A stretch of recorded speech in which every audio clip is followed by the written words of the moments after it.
Financial crime, cross-border crime, and electoral fraud constitute deadly tripod tragedies, standing against the accelerated progress and stability of Nigeria in so many ways. Those were the submission given by the Clerk of National Assembly, Mr. Olatunde Amos.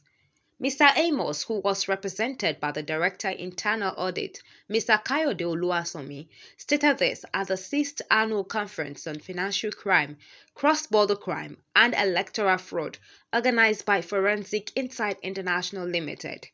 The stark leakages coming out at our various border posts across the country is a major contributor to the proliferation of small arms and other offensive ammunitions that have found their ways into the deadly hands of kidnapping kingpins and other violent bandits terrorizing our people today.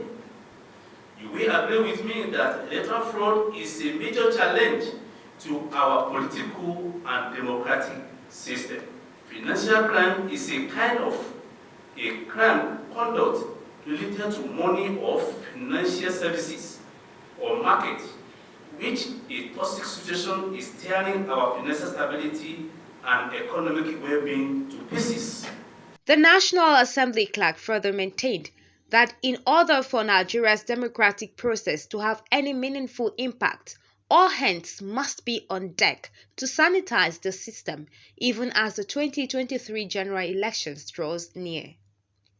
CEO Forensic Insight International Limited, Tunji Aworinde, on his part said the objectives of the conference aimed at identifying common crimes and behaviors besetting Nigeria. War against illicit substance abuse, war against child poverty, and educating the girl child.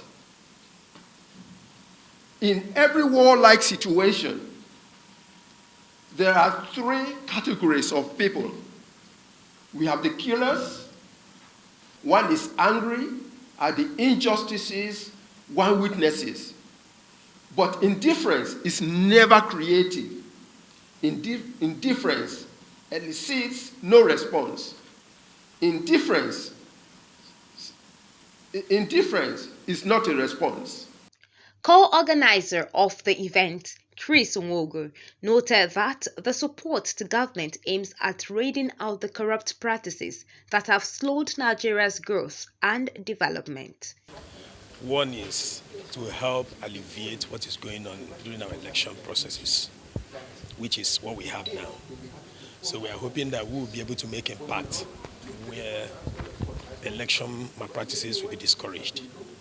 And now our country is being bamboozled by a lot of corruption going on in different arms of the government.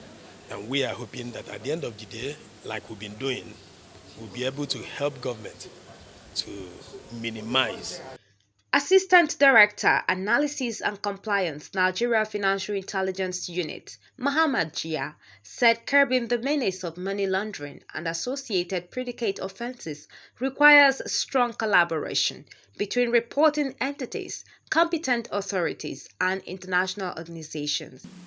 Fraud, money laundering, terrorism financing, and a lot of other crimes is a fight for all of us, not as government agencies alone, but also as private individuals, as private companies. It is hoped that politicians and every other Nigerian will be able to limit the impact of corruption to its barest minimum.